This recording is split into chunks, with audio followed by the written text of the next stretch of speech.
Hello everyone, स्वागत है आप सभी का एक और नए फ्रेश मज़ेदार वीडियो में।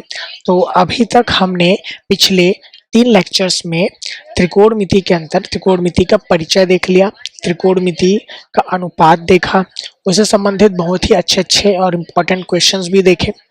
अब हम आज बात करने वाले हैं त्रिकोणमिति के विशिष्ट कोणों के त्रिकोणमिति अनुपात के बारे में। कुछ विशिष्ट कोण की हम बात करेंगे जिसका हम बहुत ज़्यादा उपयोग करते हैं आपकी इस 10th क्लास में, आगे आने वाले जितने क्लास हैं वहाँ मुख्य रूप से उनका बहुत ज़्यादा प्रयोग किया जाता है। अब यहाँ विशिष्ट कोण कौन कौन से हैं, अगर इनको हम समझने की बात करें तो कुछ कोण होते हैं जैसे कि 0, 45, 30, 60 इस प्रकार के कोण हम ज़्यादातर यूज करते हैं, वो हमारे विशिष्ट कोण है। तो चलो एक बार हम त्रिकोणमिति अनुपात का पहले कर लेते हैं रिवाइज, और इसके बाद हम विशिष्ट कोणों की बात करेंगे।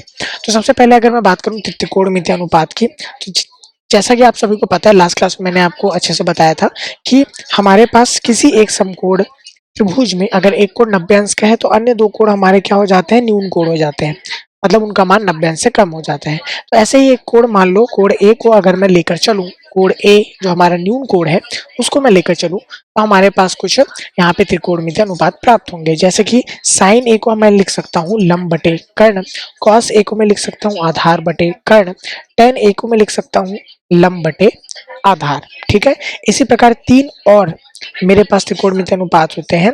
तो यहाँ पे साइन ए का व्युत्क्रम वो सेक ए हो जाता है, कॉस ए का व्युत्क्रम मेरे पास सेक ए हो जाता है, और टेन ए का व्युत्क्रम मेरे पास कॉट ए हो जाता है। ठीक है, तो इस प्रकार से मुझे 6 त्रिकोणमिति अनुपात मिलते हैं। अब यहाँ पे जो मेरे पास कोण ए और कोण बी है, ये दोनों क्या है, न्यून कोण है। कोण ए और कोण बी मेरे पास क्या है, न्यून कोण है, मतलब ऐसे कोण जो कि क्या है, 90 अंश से कम है, 90 अंश से कम है। ठीक है, ये कुछ ऐसे कोण है। अब इसका मतलब ये है कि मैं अगर 90 अंश से कम वाले कुछ कोणों की बात करूं तो उनमें कुछ मुझे विशेष कोण मिल सकते हैं। जैसे कि कौन से कोण ऐसे हो सकते हैं, अगर मैं बात करूं 0 अंश का, ये भी 90 अंश से कम है, मैं कह सकता हूँ 30 अंश, मैं कह सकता हूँ 45 अंश, मैं कह सकता हूँ 60 अंश, और मैं स्वयं 90 अंश की भी बात यहाँ पे कर सकता हूँ। तो ये जितने कोण आपको यहाँ पर दिखाई दे रहे हैं, इसका मुख्य रूप से हम त्रिकोणमिति में प्रयोग करते हैं। ठीक है, ये कुछ ऐसे कोण हैं जिनके लिए हमें कुछ विशिष्ट त्रिकोणमिति अनुपात प्राप्त होते हैं। ठीक है, अगर मैं बात करूं इनके बीच के कुछ अन्य कोणों की, जैसे कि मैं अगर 20 अंश का कहूं या मैं 40 अंश की बात करूं, तो ये कुछ जटिल रूप है। अगर मैं किसी त्रिभुज में अगर मैं न्यून कोण देख रहा हूँ, किसी 20 अंश का न्यून कोण या फिर 40 अंश का न्यून कोण, तो ये मुझे थोड़ा जटिल मिलेगा मेरे त्रिकोणमिति अनुपात निकालने के लिए, एज कंपेयर मेरा कोई 30 अंश का न्यून कोण है या कोई मेरा 45 अंश का न्यून कोण है, तो वो मुझे थोड़ा सरलता से प्राप्त होगा। ये कैसे प्राप्त होता है, इसको हम थोड़ा आगे अब यहाँ पे समझने का प्रयास करते हैं। तो यहाँ पे अगर मुझे कोई बोले कि 45 अंश का आपके पास एक न्यून कोण है, तो चलो मैं एक सबसे पहले ट्राइंगल बना लेता हूँ।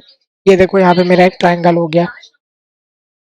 ट्राइंगल कैसा लूंगा भाई, मैं एक समकोण त्रिभुज ही लूंगा, है ना। तो ये मेरा समकोण त्रिभुज हो गया, ये समकोण त्रिभुज एबीसी हो गया, जहाँ पे बी मेरा क्या है, समकोण है।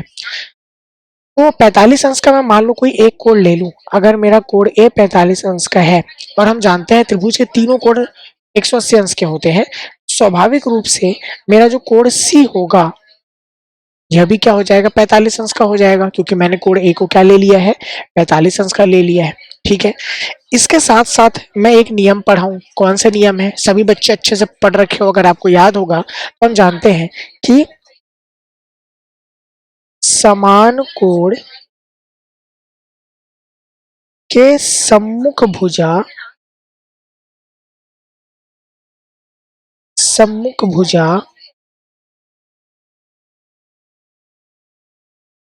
समान होता है। क्या बोला मैंने, समान कोण के सम्मुख भुजा समान होते हैं।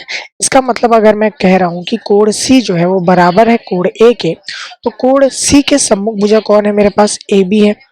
और कोण ए का सम्मुख भुजा देखो मेरे पास कौन है, बीसी है। यह क्या होगा, आपस में बराबर होगा। बीसी जो होगा बराबर हो जाएगा किसके, ए बी के बराबर होगा। ये सभी को क्लियर है, ठीक है। तो अब यहाँ पे मैं एक चीज कर सकता हूँ कि मैं मान सकता हूँ कि इनका कुछ मान होगा। मैंने माना कि इन जो भुजाएं हैं इनका मान ए होगा, मैंने ऐसे मान लिया। तो ए बी का मान ए और बी सी का भी मान ए है। अब चूंकि हम अच्छे से जानते हैं पाइथागोरस प्रमेय से, अगर मेरे पास कोई भी समकोण त्रिभुज है तो मैं पाइथागोरस प्रमेय लगा सकता हूँ। तो मैं क्या बोलूंगा, पाइथागोरस प्रमेय से समकोण त्रिभुज की सबसे बड़ी भुजा कौन है, मेरे पास एसी है, जिसको मैं कर्ण कह सकता हूँ। एसी का वर्ग अन्य दो भुजाओं के वर्गों के योग के बराबर होगा, करेक्ट। तो इस प्रकार मैं क्या लिख सकता हूँ कि एसी का वर्ग बराबर होगा ए बी का जो मान ए मैंने माना, बीसी का भी मान ए माना, उन दोनों के वर्गों के योग के। तो ये क्या हो जाएगा मेरे पास, 2a वर्ग। क्लियर है। अब यहाँ पर मैं देख सकता हूँ एसी का वर्ग बराबर है 2a के वर्ग के। अगर मैं वर्गमूल ले लूं तो क्या मिल जाएगा मुझे, एसी बराबर वर्गमूल 2a, करेक्ट। मुझे क्या मिल जाएगा, एसी का मान मतलब मेरे कर्ण का मान क्या मिल जाएगा मुझे, वर्गमूल 2a। क्यों मिला भाई, यहाँ पे मैंने क्या लिया था, वर्गमूल लिया था। वर्गमूल लेने पर, ठीक है, वर्गमूल लिया था तो मुझे एसी का मान क्या मिल गया, वर्गमूल 2a। अब मैं आपसे पूछूं कि 45 अंश मेरे पास एक न्यून कोण है, इसके लिए मैं अलग अलग प्रकार के त्रिकोणमितीय अनुपात निकाल सकता हूँ क्या? तो आप कहोगे मैं बिल्कुल निकाल सकता हूँ सर, क्यों? क्योंकि देखो फॉर एग्जाम्पल अगर मैं ले लूं साइन 45 अंश बराबर क्या हो जाएगा भाई, लंब बटे में कर्ण। अब यहाँ पे अगर मैं आपसे कहूं कि लंब का मान क्या है तो आप बोलोगे लंब ए के सामने मेरे को बीसी दिखाई दे रहा है और कर्ण मुझे पता है क्या है, एसी है। भाई मेरे बीसी का क्या मान है, बीसी का मान मैंने ए माना था और एसी का मान देखो मैंने क्या निकाला, वर्गमूल 2a निकाला था। तो बच्चा यहाँ से देखो ए से ए क्या हो जाएगा, कैंसल आउट। तो क्या मिला भाई, यहाँ से आपको क्या मिल रहा है, यहाँ से देखो साइन 45 अंश बराबर 1 बटे वर्गमूल 2, करेक्ट है। तो इसका मतलब मैं कह सकता हूँ कि एक विशिष्ट कोण 45 अंश के लिए अगर मैं न्यून कोण मतलब न्यून कोण 45 अंश के लिए अगर मैं साइन 45 अंश लूं तो मुझे मान क्या मिलेगा, 1/वर्गमूल 2 मिलेगा। और ये 1/वर्गमूल 2 क्या होगा, सभी समकोण त्रिभुज के लिए क्या है भाई, सत्य है। क्या है, सत्य है। सभी समकोण त्रिभुज, दुनिया में कितनों भी समकोण त्रिभुज आप ले लो, कोई भी समकोण त्रिभुज आप ले लो, अगर आप कहोगे साइन 45 अंश तो आपका मान सदैव 1/वर्गमूल 2 ही मिलने वाला है। चलो यार और एग्जांपल देख लो।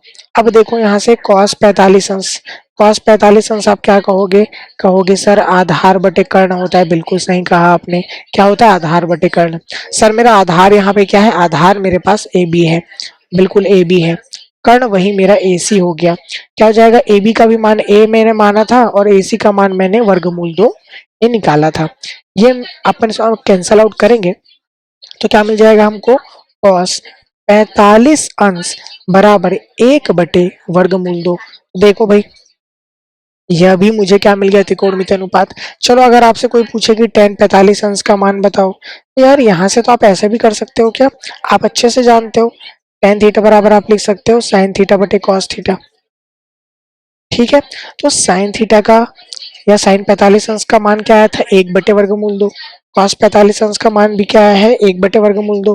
क्या कर सकते हो, ऊपर नीचे से इन दोनों को कैंसिल आउट कर सकते हो तो आपके पास मान क्या आ जाएगा, 1 आ जाएगा।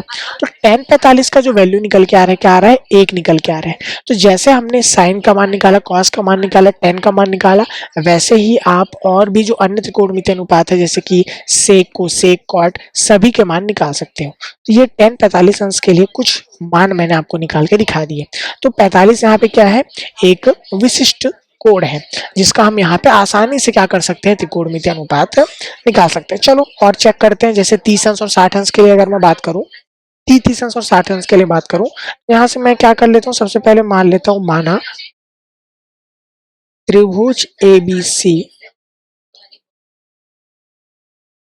समबाहु त्रिभुज है। क्या माना मैंने कि मेरे पास एक त्रिभुज ABC है। देखो ये A हो गया, ये B हो गया, ये C हो गया। ये क्या है बोला मैंने, समबाहु त्रिभुज है। समबाहु त्रिभुज में खास क्या बात होती है, तीनों भुजाएं क्या होती है, आपस में बराबर। तो मैंने माना कि तीनों भुजाओं का जो माप है वो क्या है, 2a है। ए क्यों नहीं माना, बाद में आपको समझाऊंगा मैं। मैंने क्या माना, तीनों भुजाओं का माप क्या है, 2a है। तो AB बराबर BC बराबर CA बराबर 2a, ये मैंने माना। और समबाहु त्रिभुज की एक खास बात और जानते हो आप, कि जो तीनों कोण होते हैं वह भी आपस में बराबर होते हैं, और क्या होते हैं, 60 अंश के कोण बनते हैं। तीनों कोण क्या हो जाएंगे, 60 अंश के कोण हो जाएंगे। ठीक है, ये हम अच्छे से, बहुत ही भली भांति परिचित है, अच्छे से जानते हैं। ठीक है, चलो भाई, अब अगर मैं यहाँ पे कोई एक रचना करूं, एक छोटा सा रचना करता हूँ, रचना, क्या रचना कर रहा हूं मैं, कि मैं A से BC पर लंब डाल रहा हूँ, तो AD लंबवत मैं क्या कर रहा हूँ, B से। ये मैं क्या कर रहा हूँ, यहाँ पर देखो रचना कर रहा हूँ।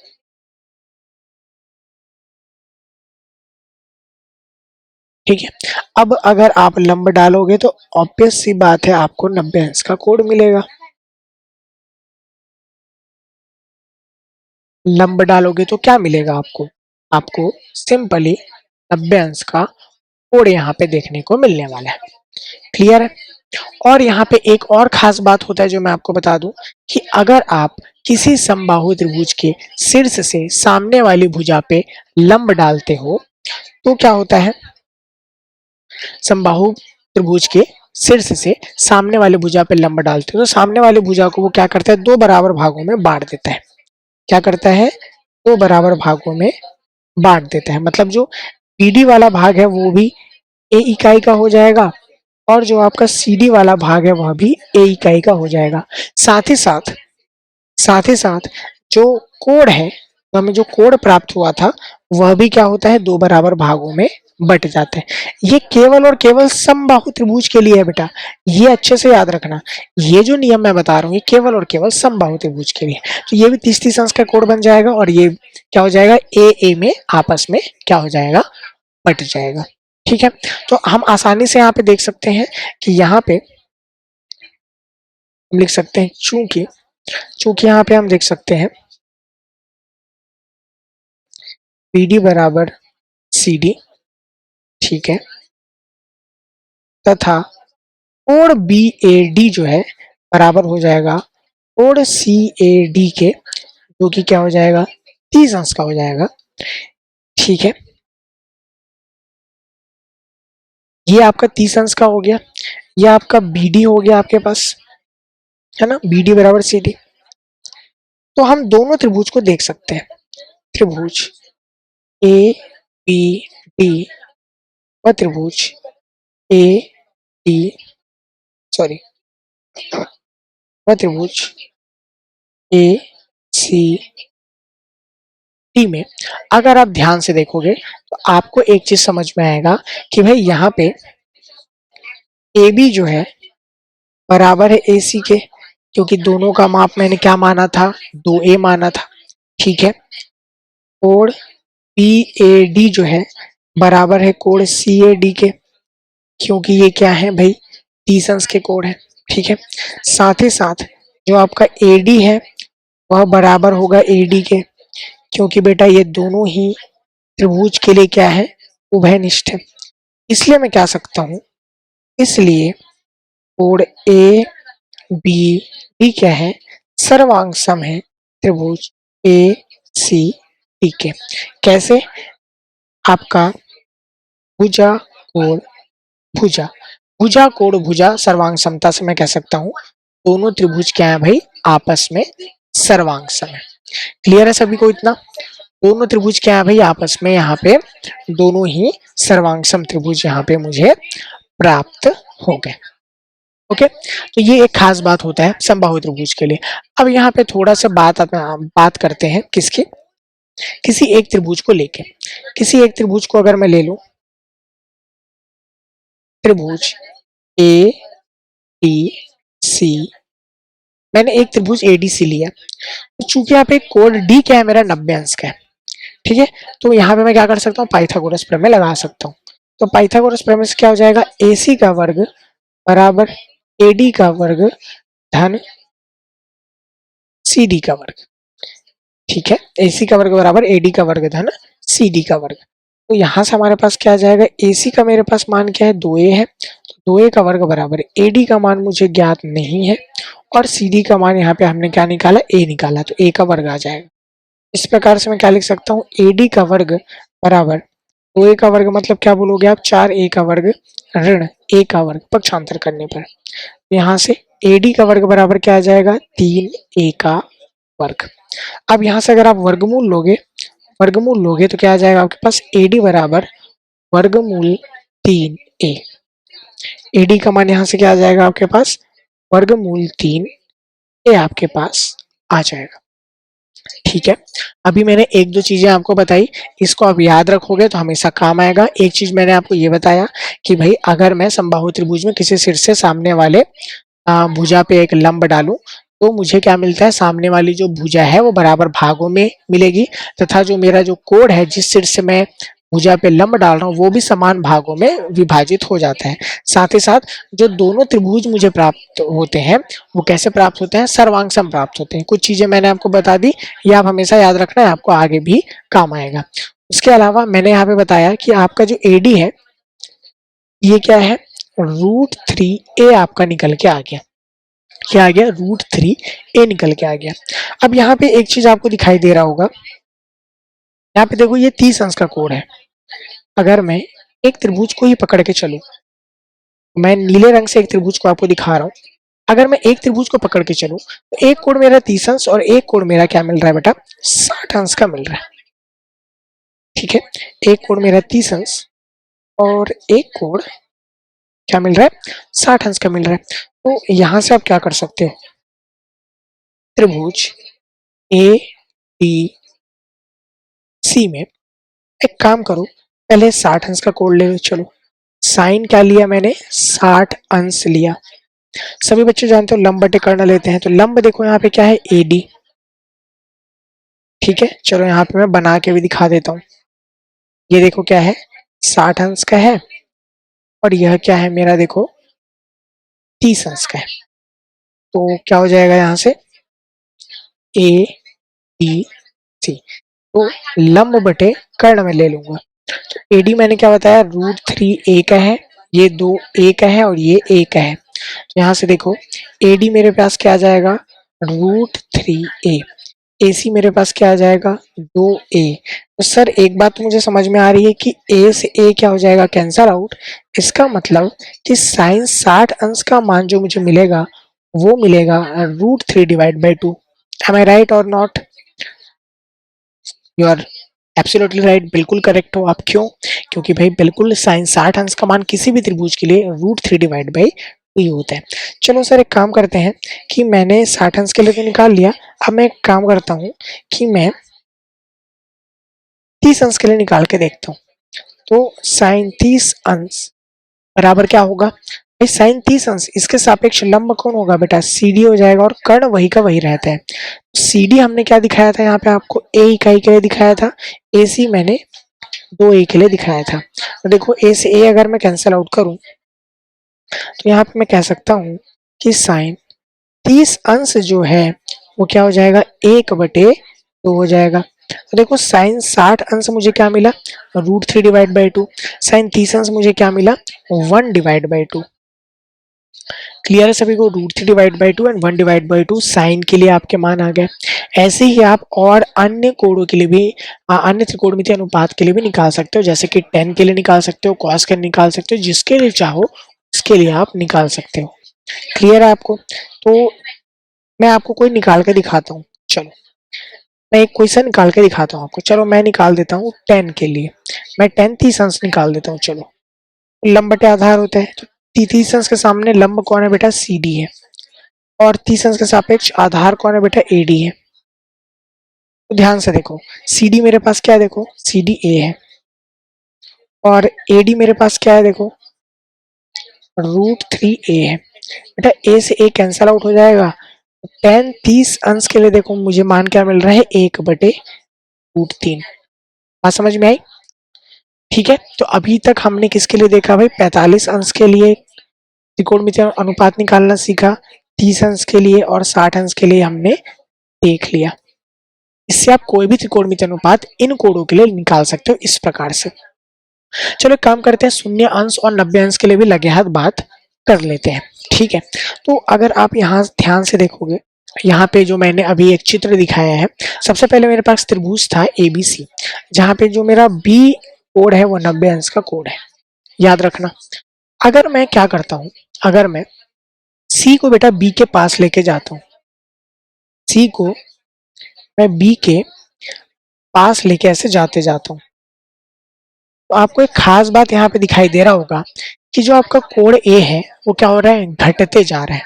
देखो ये पहले कोण A बड़ा था, फिर थोड़ा छोटा हुआ, फिर थोड़ा छोटा हुआ, फिर थोड़ा छोटा हुआ और अंत में वो क्या हो गया? AC जो है बेटा AB से मिल गया। तो यहाँ पे आप देख सकते हो, यहाँ पे अंत में AB जो है बराबर हो गया किसके? AC के, तथा कोण A जो है वो बिल्कुल 0 अंश के बराबर हो गया। इतना छोटा हो गया कि वो लगभग 0 अंश के बराबर पहुंच गया। तो कोण A मेरे पास क्या हो गया? 0 अंश। समझ में आई बात? तो हम अच्छे से जानते हैं, अगर मैं इस त्रिभुज की बात करूं, अगर मैं साइन A कहूं, क्या बोलूंगा? लंब बटे कर्ण। तो लंब मेरे पास क्या है बेटा? BC है। कर्ण मेरे पास क्या है? AC है। ये मैं करेक्ट लिखा हूं? ठीक है, लेकिन अगर उसी तरह मैं इस त्रिभुज के लिए बात करूं तो मैं क्या बोलूंगा? Sign A। तो A की जगह क्या हो जाएगा? अब ये 0 अंश हो जाएगा। अब मैं कह रहा हूँ लंब बटे कर्ण। अब यहाँ पे आप देख रहे हो AB क्या है? बराबर हो गया है AC के। मैं यहाँ पर भी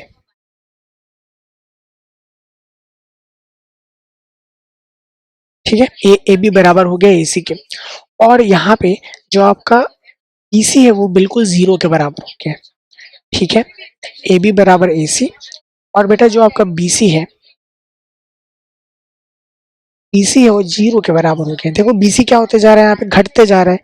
BC पहले ये बड़ा था, फिर थोड़ा छोटा हुआ, ये छोटा हो गया थोड़ा, फिर और छोटा हो गया, फिर और छोटा हो गया, फिर बिल्कुल छोटा हो गया और फिर बिल्कुल 0 के बराबर हो गया। BC यहाँ पे क्या मिल रहा है मुझे? 0 के बराबर मिल रहा है। तो मैं क्या लिखूंगा बेटा? BC की जगह देखो मैं क्या लिखूंगा? 0 लिखूंगा। ठीक है, और बटे में मैं AC कर्ण है उसको लिख दूंगा। तो 0 बटे कुछ भी रखो आपको मिलेगा 0। इसका मतलब क्या है कि साइन 0 अंश का मान क्या मिलता है? मुझे 0 मिलता है। करेक्ट। चलो सर एक काम करते हैं, कॉस के लिए चेक करते हैं। लो भाई कर लो चेक। तो आप बोलोगे कॉस 0 अंश, ठीक है, आधार बटे कर्ण होता है। तो सर क्या होता है? ये AB बटे AC होता है। सही बात है, AB बटे में AC होता है। तो यहाँ पे अभी मैंने आपको बताया था कि AB क्या है? बराबर है AC के।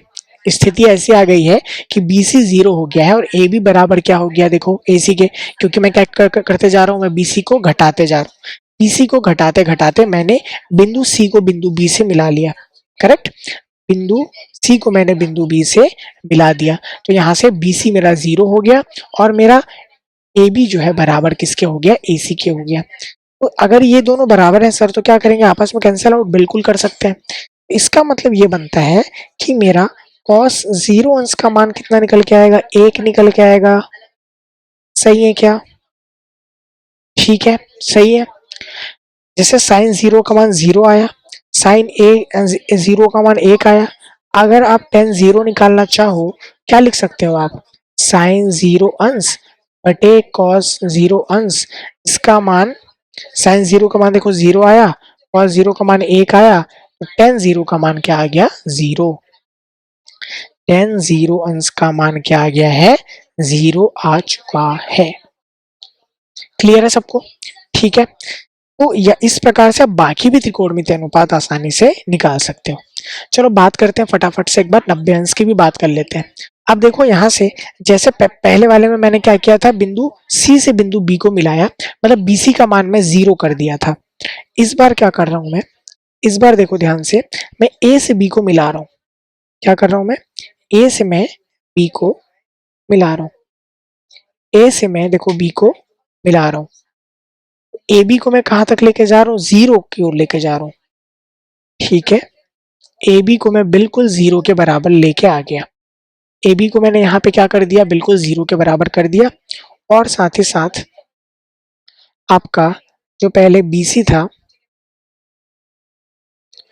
वो AC के बिल्कुल बराबर आ गया। अब यहाँ से देख सकते हैं कि पहली वाली स्थिति में क्या हो रहा था, ये जो कोण था A पहले क्या हो रहा था, घट रहा था। कोण A यहाँ पे क्या हो रहा था, घट रहा था। कोण A का घटता क्रम, करेक्ट। लेकिन अभी क्या हो रहा है, अभी ध्यान से देखो, कोण A का बढ़ता क्रम। ठीक है, पहले कोण A क्या था, एक न्यून कोण था, करेक्ट। पहले कोण A क्या था, एक न्यून कोण था। अगर आप ध्यान से देखोगे कोण A क्या था, न्यून कोण था। अब यहाँ पे क्या हो रहा है, अब ध्यान से देखो, कोण A पहले ऐसे था, फिर थोड़ा बड़ा हुआ, फिर और बड़ा हो गया, फिर और बड़ा हो गया, फिर इतना बड़ा हो गया कि ये 90 अंश के बराबर आ गया, कोण B के बराबर आ गया। ठीक है, किसके बराबर आ गया, 90 अंश के। तो अगर मैं यहाँ पे न्यून कोण A की बात करूं तो साइन A बराबर क्या हो जाएगा, लंब BC बटे कर्ण AC। ठीक है, ठीक है, साइन A बराबर BC बटे AC लिखूंगा मैं, सही है। लेकिन जब स्थिति ये वाली आ रही है, जब स्थिति ये वाली आ रही है, तो मैं A की जगह में क्या लिखूंगा, 90 अंश लिखूंगा, बराबर BC बटे में AC। तो सर अभी अभी तो आपने कहा कि BC बराबर AC, बिल्कुल कहा, तो आपस में कैंसल आउट होगा, बिल्कुल हो जाएगा। तो इस प्रकार बेटा हम कह सकते हैं कि साइन 90 अंश का जो मान है वो 1 के बराबर हो जाएगा, करेक्ट। वैसे आप क्या कर सकते हो, अगर आप चाहो तो cos 90 अंश का मान निकाल सकते हो, सही है। तो अगर आप 90 अंश के मान निकालोगे तो क्या बोलोगे, आधार बटे कर्ण। तो बेटा आधार यहाँ पे क्या था, यहाँ पे देखो AB था, है ना, आधार AB। और देखो आधार यहाँ से देखो ध्यान से, आधार AB और कर्ण हमारे पास क्या हो गया, AC। सर अभी तो आपने बताया है कि AB का मान क्या है, 0 अंश है। AB का मान 0 के बराबर हो गया, बिल्कुल सही कहा, AB का मान 0 हो गया। तो AC क्या है, AC वही का वही रहेगा, लेकिन 0 बटे कुछ भी मान आप रख दो बेटा आपको 0 ही मिलने वाला है। तो cos 90 अंश का मान क्या हो जाएगा बेटा, 0 हो जाएगा। ठीक है, अब सर अगर मुझे tan 90 निकालना हो तो हम क्या करेंगे, बिल्कुल आप tan 90 निकाल सकते हो, sin 90 बटे cos 90। सर साइन 90 का मान 1 आया था, cos 90 का मान 0 आया था, तो 1 बटे 0 लिखेंगे, बिल्कुल। आप सभी बच्चे जानते हो कि अगर 0 हर में आ जाए तो अंश में कोई भी संख्या हो, आपको मान जो मिलेगा वो अपरिभाषित मिलेगा। क्या मिलेगा, अपरिभाषित। सर ये तो मुझे डाउट हो रहा है, ऐसा कैसे हो सकता है। अगर डाउट हो रहा है तो काम करो, क्या लिखो, tan 90 अंश लंब बटे आधार होता है। बेटा लंब यहाँ पे कौन है, BC ठीक है, आधार यहाँ पे क्या है, AB है ना। मैं क्या ले रहा हूँ, मैं कोण A को 90 अंश के बराबर ले रहा हूँ, है ना, मतलब मैं tan A ले रहा हूँ। अगर आप इस प्रकार समझना चाहो, मैं क्या ले रहा हूँ, मैं tan A ले रहा हूँ। ये क्या हो जाएगा, अगर A मेरा 90 अंश बन गया, tan 90 कहूंगा। ठीक है, तो यहाँ पे आप देख सकते हैं BC का मान मेरे पास क्या है, BC का मान चलो मेरे पास कुछ है, बट अगर मैं AB की बात करूं तो AB के लिए मैंने क्या किया है, A से मैंने B को लाके मिला दिया, तो AB का जो मान है बेटा वो क्या हो रहा है, 0 के बराबर आ गया। तो AB मैंने बताया आपको अभी अभी इस प्रकार हुआ कि AB का मान 0 हो गया, तो क्या होगा, बटे में 0 होगा। तो इसका मतलब क्या है, आप कोई भी मान रखो और बटे में 0 करो तो आपको अपरिभाषित ही मिलेगा। मतलब मैंने जो अभी निकाला था tan 90 अंश का मान अपरिभाषित, वो बिल्कुल मैंने सही निकाला था। tan 90 क्या हो गया बेटा, अपरिभाषित हो गया है। क्लियर है सबको? चलो, तो बेटा ये आपके सामने एक चार्ट है। इस चार्ट को मैं आपके लिए आज के लिए होमवर्क देता हूँ कि इसको आप ट्राई करो याद करने का। कल इसको याद करने का मैं बहुत बढ़िया सा, अच्छा सा, एकदम जबरदस्त वाला ट्रिक आपको बताने वाला हूँ, जिससे आपको साइन के, कॉस के, टेन के, कोसेक के, सेक के, कॉट के कोई भी विशिष्ट कोड जैसे कि 0, 30, 45, 60, 90 कोई भी मान है आपको अच्छे से याद हो जाए। एक बार इसको ट्राई करना अपने तरीके से याद करके आने का। कल इस पे डिस्कस करने वाले हैं, बहुत अच्छे तरीके से इसको समझेंगे, बात करेंगे इसके बारे में कि कैसे इसको मेमोराइज हम कर सकते हैं। मिलते हैं बच्चे अगले क्लास में, तब तक के लिए bye bye and thank you.